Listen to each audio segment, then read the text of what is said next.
Y entonces desde el punto de vista histórico, los mitos que aparecen, por lo menos de manera documentada, en Grecia, entonces, ¿cuál es su realidad? ¿Cuál es su contenido? Y al fin y al cabo, ¿cuál es su utilidad para el pensamiento estrictamente filosófico?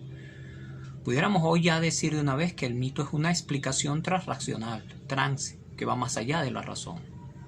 Por eso, una de las características centrales que en este autor, en Tomás Melendo, aparece como definitorio del mito es que el mito examina, expresa, expone de alguna manera las relaciones entre el hombre y los dioses.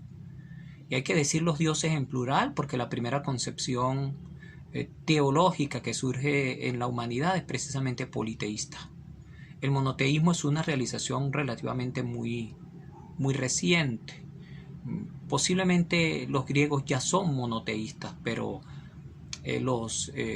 quise decir, los hebreos son ya monoteístas, pero para los griegos eso no tenía mucho sentido.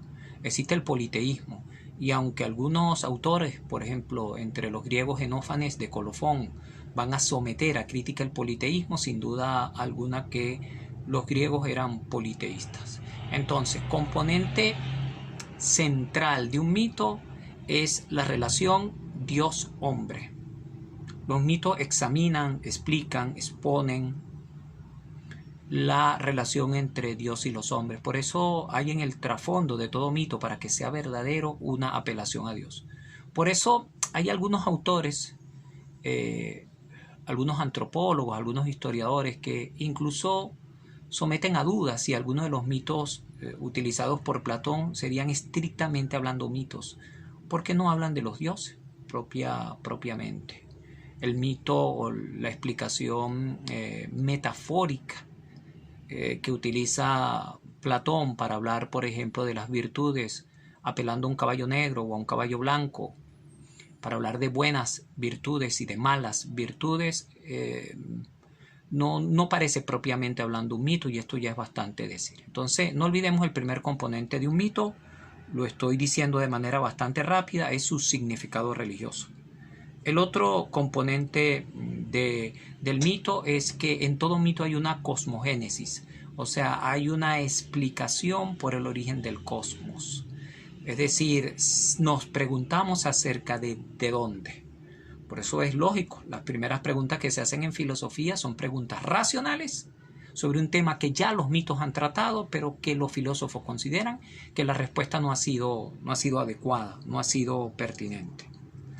Pero también en el mito hay, este es un tercer componente que voy a comentar aquí, también en el mito hay un intento, una tendencia a explicar la finalidad del ser humano. O sea, lo que hemos dicho en filosofía, el sentido. O sea, el de dónde y hacia dónde. No puede haber mito que no le meta el diente, que no le meta el ojo a las explicaciones de carácter finalístico. O sea, ¿para qué está el ser humano en el mundo? ¿En qué consiste al fin y al cabo la vida del hombre? ¿Qué puede hacer el hombre con su vida en este mundo? Son preguntas centrales que el mito ha intentado responder, y siempre apelando, por supuesto, a definiciones de carácter no racional. Insisto en esta idea.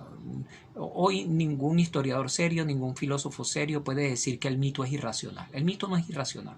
Es una explicación que va más allá de la razón. Más allá de la razón en el sentido que ubica el origen del mundo antes de la existencia del hombre o después de su propia existencia. O sea, se está haciendo la pregunta, el mito, por la totalidad. Lo que sucede es que es posible que la respuesta que hayamos dado a lo largo de la historia no sea para algunos filósofos importante, y esta es la razón por la cual la filosofía ha querido racionalizar el mundo. Un mundo vertido en mitos, mitos del origen, cosmogénesis, apelación a dioses, incluso a sujetos iluminados, son inmediatamente rechazados por la explicación filosófica, que considera que estas son explicaciones no pertinentes, fantasiosas, que desdicen de la naturaleza y de la dignidad humana, que al fin y al cabo es racional. Entre las páginas 35 y 36 se desarrolla un tópico que a mí me parece verdaderamente cautivador para el desarrollo del pensamiento. Es sobre la verdad del mito. Kerenji es un antropólogo que le ha dedicado tiempo al estudio de, bueno, entonces, ¿cuál es la verdad del mito? Hoy sabemos de la verdad del mito y hablamos de una especie de verdad, entre comillas, del mito, haciendo referencia al saber post-mítico. Es decir, ¿qué ha alcanzado la filosofía y qué ha alcanzado la ciencia que pueda desdecir lo que la explicación mitológica ha hecho? Si somos sinceros, relativamente poco. El desarrollo de la ciencia nos ha hecho ver que nosotros tenemos un origen, que hemos comenzado a existir. De tal manera, el mito dice eso, dice que nosotros hemos tenido un origen, que no somos eternos, que en algún momento hemos comenzado a ser. Sí, a lo mejor a nosotros no nos gusta la explicación según la cual el origen nuestro ha sido producido por dioses, o el origen nuestro ha sido producido por una especie de destino que había marcado nuestra existencia porque tenía que ser así. Posiblemente no nos gusta la solución, pero la explicación según la cual el hombre tiene un destino, tiene un origen y tiene un fin, eso es verdad común compartida por la mitología, por la filosofía y ahora por la ciencia. Cuando se desarrolla la ciencia tal como la conocemos y se desarrolla ya, vaya sorpresa, en pleno periodo antiguo. Tales Anaxímenes y Anaximandro son fisiólogos. Están buscando una explicación natural, al mundo natural. Pero ellos están partiendo de mitos y quieren, partiendo del mito, no tanto superar el mito cuanto enseriarlo, racionalizarlo. Por eso hoy la verdad del mito es una verdad de carácter comparada. Es cierto, no teníamos nosotros en el pasado un método para develar la verdad del mito, pero sí comenzamos a tenerlo.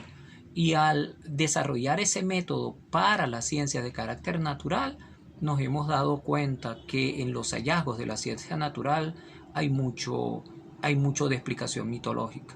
Cuando la ciencia natural ha descubierto una especie de composición humana, de origen humano en el agua, pues nosotros encontramos mitos en el periodo antiguo que afirmaban exactamente lo mismo. ¿Cuál es la diferencia? Que hoy tenemos un método, que hoy hablamos en términos de física, de naturaleza, y en el pasado hablamos en términos de destino, de oráculo, de dioses, de sacerdotes. Es decir, hay una verdad en el mito y esa verdad debe poder ser estudiada.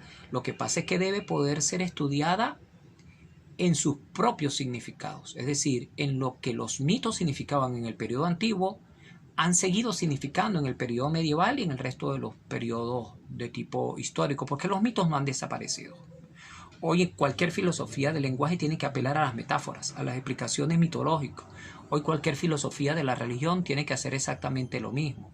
Mañana, sin duda, encontraremos nosotros como otro saber ya reconocido como tal, tiene al fin y al cabo que apelar a su origen mitológico. Los mitos son un ensayo de interpretar la realidad. El ser humano es ser interpretante, hemos dicho en las anteriores sesiones. El ser humano necesita la herramienta penetrante de la hermeneusis, de la comprensión. El ser humano al fin y al cabo tiene, como el viejo mito de Hermes, por cierto, que estar en continua tensión entre los dioses, que son quienes revelan, y los hombres, que son quienes escuchan la revelación. El intercesor entre uno y otro se llama Hermes. La herramienta hermenéutica que ha inventado la filosofía no podía ser tal sin la apelación a los mitos. Hay que estar siempre muy cuidadoso acerca de la verdad que nosotros podemos tender a comprender, porque al fin y al cabo esa verdad que hoy apela es lo que tenemos entre la página 35 y 36. Al saber científico, pues en el pasado sin tener esa herramienta, lo teníamos, y esto es lo sorprendente, relativamente claro. Es como si en la tarea humana de comprensión de la realidad, no obstante nuestra gran soberbia, hubiésemos avanzado relativamente poco en el develamiento del mundo que nos rodea y del mundo que nosotros constituimos desde dentro.